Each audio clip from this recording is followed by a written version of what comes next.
एक महिला जो कि एक मल्टीनेशनल कंपनी में काम किया करती है, वह अपने ऑफिस जा रही थी। तभी अचानक से उसकी साड़ी के पल्लू को कोई पकड़ लेता है, जब वह ऑफिस के गेट से लगभग 50 मीटर दूर थी। लेकिन तभी जैसे ही महिला मुड़कर देखती है तो वह कोई और नहीं, एक 6 साल का मासूम बच्चा था। जैसे ही महिला उसकी तरफ देखती है तो वह एकदम से कहने लगता है, माँ, तुम कहाँ थी? मैंने तुम्हें कितना नहीं ढूंढा और मुझे बहुत जोर से भूख लगी है। अब इस बात को सुनने के बाद महिला एकदम से असमंजस में खड़ी रह जाती है और उस बच्चे की तरफ अजीब निगाहों से देखती रहती है। लेकिन तभी जिस कंपनी के अंदर उसकी ज्वाइनिंग हुई थी, वहां का जो गार्ड होता है, वह एकदम से आता है और आने के बाद उस बच्चे को धमकाता है और उसकी साड़ी के पल्लू को छुड़वा देता है। कहता है, मैडम, आप चले जाओ। ये लड़का तो ऐसे ही घूमा करता है, इसकी बातों पर गौर मत दो। ऐसा कहकर वह उस महिला को तो आगे जाने के लिए कह देता है और उस लड़के को वहां से भगा देता है। लेकिन उस महिला के दिमाग में बार बार उस बच्चे का वो मासूम चेहरा घूम रहा है, जब उसने कहा था, माँ, तुम कहाँ थी? मैंने तुम्हें कितना ढूंढा है और मुझे भूख भी लगी है। अब इस बात को सोच सोच कर वह काफी ज्यादा हैरान और परेशान होती है और इसके बाद कुछ ऐसा होता है जिसके बारे में किसी ने कल्पना भी नहीं की होगी। कौन था वह बच्चा और किस वजह से वह ऐसा कह रहा था? पूरी सच्चाई के बारे में जानने के लिए वीडियो को अंत तक जरूर देखें। लेकिन वीडियो में आगे बढ़ने से पहले आप लोगों से छोटा सा रिक्वेस्ट है। अगर आप लोग हमारे चैनल स्टोरी टाइम पर पहली बार आए हैं तो चैनल को सब्सक्राइब कर लीजिए और वीडियो को एक लाइक कर दीजिए। उत्तर प्रदेश के लखनऊ के अंदर एक पति पत्नी आकर बसते हैं। पति भी एक कंपनी में काम किया करता है और पत्नी ज्यादातर घर पर ही रहा करती है। वो लोग अभी अभी यहां पर ट्रांसफर हुए हैं। पति का नाम होता है अमित और पत्नी का नाम होता है सोनिया। सोनिया और अमित जो कि पीछे से गांव के रहने वाले हैं। लेकिन चूंकि इन दोनों को बच्चा नहीं हुआ है, तो उसके बाद गांव में लोग आपस में बातें बनाने लगते हैं और इसके बाद ये लोग गांव को काफी दिन पहले छोड़कर आ गए हैं। तो अब जहां पर अमित काम किया करता है, वहीं पर अपने लिए किराए का घर ढूंढा करता है और उसी के अंदर दोनों पति पत्नी रहा करते हैं। पति तो कंपनी में फिक्स लगा हुआ है, लेकिन पत्नी जहां पर भी जाया करती है, वहीं पर अपने लिए नई नौकरी ढूंढा करती है। अब जैसे ही वह लोग उत्तर प्रदेश के लखनऊ में आकर शिफ्ट होते हैं, तो उसके बाद यहां पर जो पत्नी होती है, जिसका नाम सोनिया होता है, वह अपने लिए इधर उधर काम ढूंढती है और ढूंढने से उसे कंपनी के अंदर काम भी मिल जाता है। कंपनी काफी ज्यादा बड़ी कंपनी थी और उसके अंदर अच्छी खासी सैलरी पर उसे काम मिलता है, क्योंकि अक्सर जो सोनिया होती है वह घर पर काफी ज्यादा उदास रहा करती थी और उसके पति ने उसे कहा है, तुम ऐसा करो, कहीं नौकरी लग जाओ और उसके बाद हम दोनों एक टाइम पर ही आया करेंगे और तुम परेशान नहीं रहोगी, क्योंकि बच्चे नहीं थे ना। इसी बात को लेकर वो काफी ज्यादा परेशान रहती थी। इसके बाद सोनिया उसकी बात मानकर उस कंपनी में इंटरव्यू देने के लिए जाती है और इंटरव्यू लेने के बाद यहां पर जो कंपनी वाले होते हैं, वो उसे नौकरी ज्वाइन करने के लिए बोल देते हैं दूसरे दिन से। इसके बाद जो यहां पर सोनिया होती है, वह वहां से खुश होकर अपने घर जाती है और घर जाकर अपने पति को बताती है, मुझे उस कंपनी में काम मिल गया है और कोई भी कैसी भी दिक्कत नहीं है। अब हम दोनों यहीं पर रहकर काम करेंगे। इसी बात को सोचकर पति भी बड़ा ही खुश होता है और धीरे धीरे एक दिन और कंप्लीट हो जाता है। अगले दिन जो सोनिया होती है, वह अच्छी तरह से तैयार होती है। तैयार होने के बाद अपना सामान लेती है और सामान लेकर उस कंपनी के लिए निकल जाती है। पति भी नौकरी के लिए निकल गया था और पत्नी भी नौकरी के लिए निकल गई थी। लेकिन जैसे ही यहां पर जो सोनिया होती है, वह उस कंपनी के गेट से लगभग 50 मीटर दूर रहती है, तो उसी दौरान यहां पर जो सोनिया होती है, उसकी साड़ी के पल्लू को कोई पकड़ लेता है। अब जैसे ही सोनिया के साड़ी का पल्लू किसी ने पकड़ा था, तो वह एकदम से रुक जाती है और रुककर पीछे मुड़कर देखने लगती है। सामने एक 6 साल का मासूम बच्चा था और जैसे ही सोनिया उसकी तरफ देखती है, तो वह कहने लगता है, माँ, तुम कहाँ थी? मैंने तुम्हें कितना नहीं ढूंढा और मुझे भूख भी लगी है। इस बात को जैसे ही वो बच्चा कहता है, तो उसके बाद सोनिया के अंदर की वो ममता, जिसे वो अब तक नौकरी करके दबा रही थी, वो एकदम से जाग जाती है और उस बच्चे के अंदर उसे बहुत कुछ ऐसा दिखने लगता है जो वो देखना चाहती थी। यानी कि इसके बच्चे नहीं थे और इसी वजह से इस बच्चे के अंदर उसे अपना बच्चा दिखाई देने लगता है। अब जैसे ही यहां पर सोनिया रुककर उसकी तरफ देख रही थी और वह बच्चा उसकी तरफ देखकर उसे कह रहा था, मुझे भूख लगी है, तभी यहां पर जो उस कंपनी का गार्ड होता है, वह सोनिया को वहां पर खड़ा हुआ देख लेता है और एकदम से वो अपनी गार्डगिरी को छोड़कर सीधा वहां पर आता है और आने के बाद उस बच्चे को धमकाने लगता है। कहने लगता है, रमेश, तुझे पहले भी समझाया था ना कि यहां पर मत घुमाकर, निकल जा यहां से, वरना मैं तुम्हें पिटाई लगा दूंगा। अब इस बात को सुनने के बाद जो बच्चा होता है वह साड़ी का पल्लू तो छोड़ देता है, लेकिन अभी तक सोनिया की तरफ ही घूम रहा था। इतनी देर में जो गार्ड होता है वो कहता है, मैडम, आप जाओ यहां से, इसका तो रोज रोज का है, आप अपना काम कीजिए, मैं इसको देखता हूं। ऐसा कहकर वह सोनिया को वहां से अंदर भेज देता है और उस बच्चे को धमकाकर वहां से फिलहाल तो भगा देता है। लेकिन जो सोनिया होती है उसके दिमाग में उस बच्चे का वही चेहरा घूम रहा है जिस चेहरे से वो उसे मां कह रहा था और कह रहा था, मुझे भूख लगी है। दिन में जैसे तैसे करके वो अपना काम पर ध्यान लगाती है, लेकिन जैसे ही लंच टाइम में वो अपना टिफिन बॉक्स खोलती है जो वो खाने के लिए लेकर आई है, तो फिर से उस बच्चे का चेहरा उसकी आंखों के सामने आ जाता है और वह सोचने लगती है कि उस बच्चे को भूख लगी थी। इसी बात को सोचकर वह काफी ज्यादा परेशान रहती है, लेकिन जैसे तैसे करके यह दिन कंप्लीट हो जाता है। उसके बाद यहां पर जो महिला होती है, सोनिया, वह सीधे अपने घर जाती है और शाम के समय अब तक उसका पति भी आ गया था। जैसे ही दोनों पति पत्नी रात के समय आराम करते हैं, तो उसी दौरान सोनिया अपने पति अमित को उस बच्चे के बारे में बताती है, क्योंकि सोनिया काफी ज्यादा उदास थी। जब अमित पूछता है तो वह सारी घटनाक्रम उसे बता देती है कि जिस तरह से एक बच्चे ने मुझसे मां कहा था और वह बार बार मेरे दिमाग में घूम रहा है। अब यहां पर अमित को पता चला था कि गार्ड ने कहा था कि इसका तो रोज रोज का है, तो वह समझाने लगता है। कहता है, सोनिया, ऐसे बच्चे भीख मांगा करते हैं और इनका एक पूरा ग्रोह हुआ करता है। इस तरह के बच्चों से तुम्हें ज्यादा लगाव नहीं होना चाहिए और कोई बात नहीं, अब चुपचाप सो जाओ। इसके बाद सोनिया पति की बात मानती है और चुपचाप आराम करने लगती है, लेकिन पूरी रात भर सपनों में भी उसे वही बच्चा दिखाई देता है और उसके दिमाग में वो पूरी तरह से घूम रहा था। धीरे धीरे सोनिया सोचने लगती है, यह तो बहुत ज्यादा ही हो गया है, कोई बात नहीं, इसको भुला देती हूं। लेकिन जैसे ही 2 से 3 दिन बीतते हैं, तो 2-3 दिन बाद तक भी वो लड़का बार बार उसे याद आ रहा है और उस बच्चे का वो मासूम चेहरा याद आ रहा है। अब जैसे ही तीसरे दिन शाम के समय उसकी कंपनी की छुट्टी होती है, तो उसके बाद उससे नहीं रहा जाता और वह सीधा उस गार्ड के पास पहुंच जाती है जिसने उस दिन उस बच्चे को धमकाकर वहां से भगाया था। जैसे ही वह गार्ड की तरफ जाती है, तो गार्ड एकदम से खड़ा होता है, कहता है, हाँ मैम साहब, बताइए क्या काम है। तो यहां पर जो सोनिया होती है वो कहती है, भैया, ज्यादा कोई काम नहीं है, मैं दरअसल उस बच्चे के बारे में पूछ रही थी। क्या वो बच्चा इस तरह से भीख मांगा करता है रोज के रोज? क्योंकि मेरा पति कह रहा था इस तरह के बच्चों के गिरोह हुआ करते हैं। क्या ऐसे गिरोह से वो भीख मांगा करता है? लेकिन तभी जो गार्ड होता है वो मुस्कुराने लगता है और कहता है, नहीं मैडम, ऐसा नहीं है, वो तो बेचारा किस्मत का मारा है और इसी वजह से मजबूरन उसे भीख मांगनी पड़ती है, क्योंकि उसके पिता शराब पिया करते हैं और उसके लिए खाने पीने के लिए बिल्कुल भी नहीं लाया करते हैं और ना ही उसकी देखभाल किया करते हैं। अब ये बात सुनकर यहां पर जो सोनिया होती है वो थोड़ी देर तक सोच विचार करती है और कहने लगती है, भैया, आप इतने विश्वास के साथ यह बात कैसे कह सकते हो? तो यहां पर जो गार्ड होता है वो मुस्कुराते हुए कहता है, मैडम, जो उसकी मां थी जिसका नाम रमेश होता है, वह इसी कंपनी में काम किया करती थी और यहां पर जो उसका पति होता है, यानी कि जो इस बच्चे का पिता है, वह कभी कभी यहां पर भी आ जाया करता था शराब पीकर और उस महिला को बहुत ज्यादा परेशान किया करता था। मैं उस महिला पर बहुत ज्यादा तरस खाया करता था और उसे कुछ आर्थिक मदद भी दे दिया करता था। तो उसी दौरान मुझे इन सभी के बारे में पता था, क्योंकि जो इस बच्चे का पिता है वह तो पहले से ही शराब पिया करता था और अपनी पत्नी पर हाथ उठाया करता था।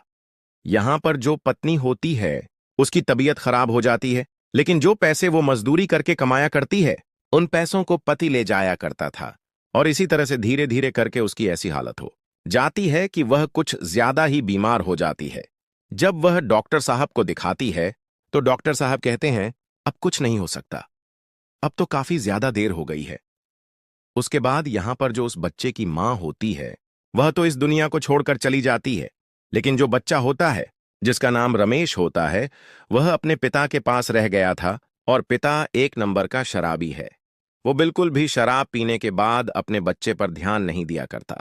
वह मजदूरी किया करता है, लेकिन इतनी ही मजदूरी किया करता है जिन पैसों से उसे शराब मिल जाए। और शराब पीकर नशे में धुत रहा करता है और बेटे को इधर उधर ऐसे ही घूमने के लिए छोड़ देता है। हालांकि इसकी उम्र हो गई है पढ़ने लिखने लायक, और मैंने उसके पिता से कहा भी था एक बार, तुम अपने बच्चे को पढ़ाओ लिखाओ, इस तरह से इसकी जिंदगी बर्बाद मत करो। लेकिन वो उल्टा लड़ाई करने के लिए आता है और बहुत ही ज्यादा बुरे बुरे वर्ड मुझसे कहने लगा है। इसी वजह से इस बच्चे को हमने इसके हाल पर छोड़ दिया है। तरस तो बहुत आता है, लेकिन करें भी तो क्या करें।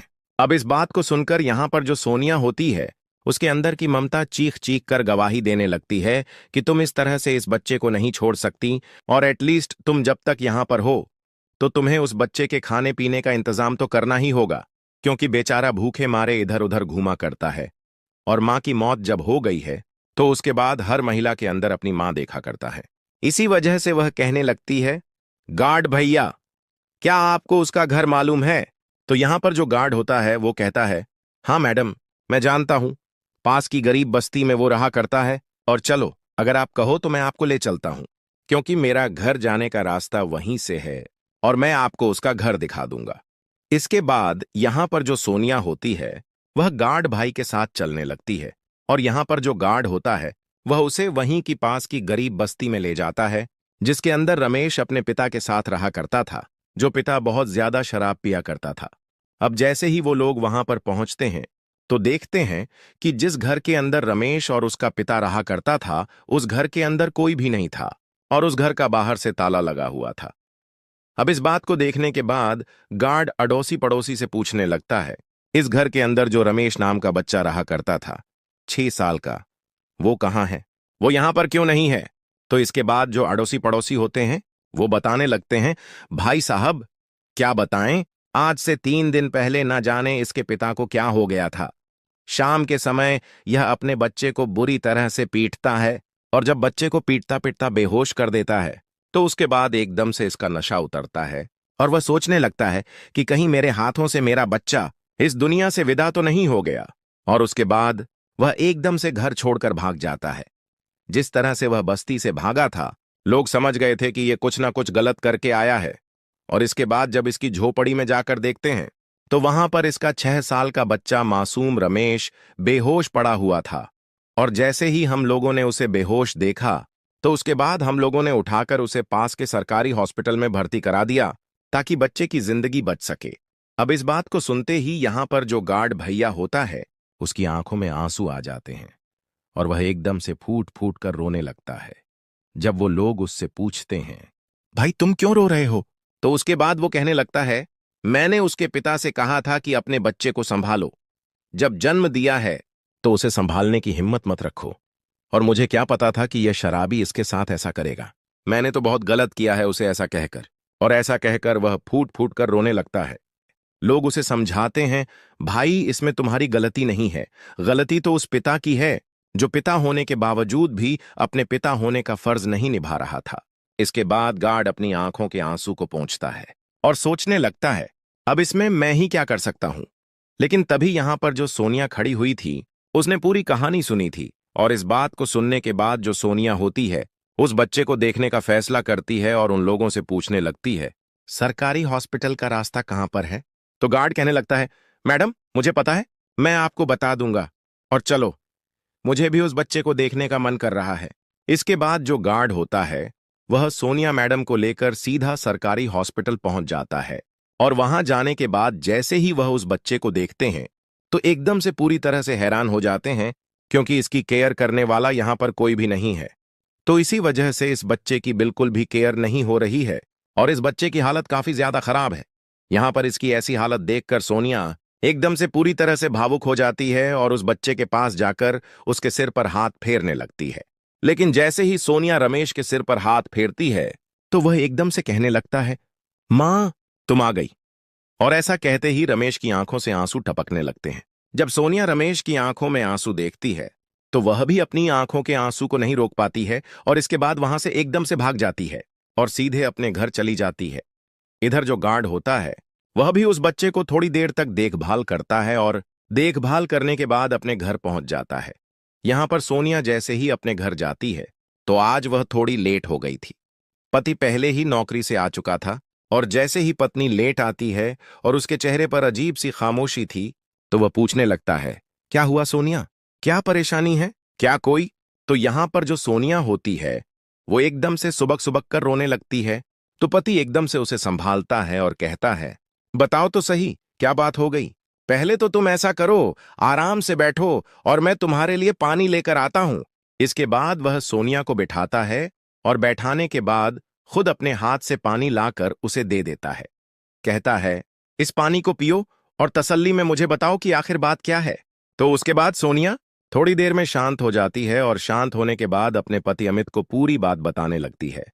कहती है, इस तरह से बच्चा है और आज जब मैं उसे हॉस्पिटल में देखने के लिए गई थी और मैंने उसके सिर पर हाथ फेरा था तो एकदम से उसने कहा, मां तुम आ गई। और इस बात को सुनने के बाद मैं अपनी आंखों के आंसुओं को नहीं रोक पाई और वहां से भाग कर आ गई। अब जैसे ही अमित इस पूरी कहानी को सुनता है कि एक बच्चा इतना परेशान है कि उसकी देखरेख करने वाला कोई भी नहीं है, और जैसा पत्नी बता रही है कि वो काफी ज्यादा मासूम है और उसका पिता भी भाग चुका है, तो उसके बाद अमित सोचने लगता है, हमारे पास वैसे ही बच्चे नहीं हैं, तो क्यों ना हम उस बच्चे को गोद ले लें। इसके बाद वो इस बात को सोनिया से करता है और सोनिया जैसे ही इस बात को सुनती है तो कहने लगती है, अमित तुमने आज मेरे मन की बात छीन ली, और कोई बात नहीं, हम उसी बच्चे को गोद ले लेंगे और उसी को अपना बच्चा करके पालेंगे। इस बात को सुनने के बाद सोनिया भी तैयार हो जाती है और अमित भी तैयार हो जाता है। दोनों के दोनों वहां से पहले तो हॉस्पिटल जाते हैं और हॉस्पिटल जाने के बाद उस बच्चे को वहां से निकाल कर एक प्राइवेट हॉस्पिटल में कराते हैं। अच्छी तरह से उसका इलाज करवाते हैं और इलाज के दौरान सोनिया सुबह शाम उस बच्चे के पास आया करती और उसका सिर अपनी गोद में रखकर उसे सुलाया करती। कहा करती, बेटा तू मेरा ही बेटा है और मैं तेरी मां हूं। धीरे धीरे जब उस बच्चे को वो माता पिता अच्छे लगने लगते हैं तो उसके बाद सोनिया और अमित यहाँ के बस्ती वालों से पूछते हैं, क्या अगर आप लोगों को कोई परेशानी ना हो तो इस बच्चे को हम गोद ले सकते हैं? तो उन लोगों को इस बात से कोई भी आपत्ति नहीं होती है, क्योंकि वैसे भी इनका पिता वापस लौटने वाला नहीं है, और अगर वो लौट भी जाएगा तो इस बच्चे की जिंदगी को बर्बादी करेगा, जबकि यह लोग काफी ज्यादा पढ़े लिखे दिखाई दे रहे हैं। तो वह कहने लगते हैं, हमें इस बात से कोई भी आपत्ति नहीं है। तो यहां पर जो अमित होता है वह सीधा पुलिस के पास जाता है और पुलिस को यह सारी घटना बताकर और बस्ती वालों से बातचीत कराकर इस बच्चे को गोद लेने का प्रोसीजर आगे बढ़ाने लगता है। पुलिस को भी इस बात से कोई आपत्ति नहीं होती, क्योंकि अमित और सोनिया दोनों इस लायक हैं कि वह बच्चे को पाल सकते हैं, और वह इस बात का पूरी कागजी कार्रवाई करके यहां पर उस बच्चे को उन्हें गोद दे देते हैं। जब यहां पर रमेश अच्छी तरह से ठीक हो जाता है तो उसके बाद सोनिया और अमित उसे अपने घर में रखने लगते हैं। स्टार्टिंग में तो रमेश अजीब निगाहों से इधर उधर देखा करता है, लेकिन धीरे धीरे उसे इन सभी चीजों की आदत पड़ जाती है जो कि आधुनिक चीजें वो अपने आसपास देखता है।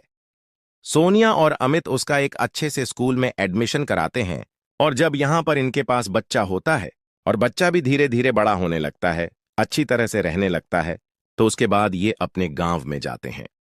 और गांव में जाने के बाद जब लोग देखते हैं कि इनका एक बच्चा है तो उसके बाद बड़े हैरान हो जाते हैं, क्योंकि इनकी शादी को लगभग 12 साल हो गए थे और शादी के लगभग 4 साल बाद ही सोनिया और अमित ने घर छोड़ दिया था। वह केवल अपने घर वालों से बात किया करते थे और गांव में किसी को भी इनके बारे में नहीं पता था, लेकिन लौटने के बाद यह कहते हैं, यह हमारा ही बच्चा है और हमने इसे जन्म दिया है। तो उसके बाद गांव वाले भी अचंभित हो जाते हैं, और यहां पर सोनिया के ऊपर जो दाग लगा हुआ था कि यह बच्चा पैदा नहीं कर सकती, वह भी पूरी तरह से धुल जाता है, और यहां पर अमित को भी इस बात से कोई आपत्ति नहीं होती। उसके बाद भी वह इधर उधर ही रहा करते हैं और घर वालों से बोल देते हैं, किसी को मत बताना कि यह बच्चा हमने गोद लिया है। तो दोस्तों, ये थी आज की कहानी। आपको जैसी भी लगी हो कमेंट सेक्शन में बता देना। वीडियो अगर अच्छी लगी हो तो वीडियो को लाइक और चैनल को सब्सक्राइब जरूर करें। मिलते हैं किसी नेक्स्ट वीडियो नए टॉपिक के साथ। तब तक के लिए जय हिंद, जय भारत।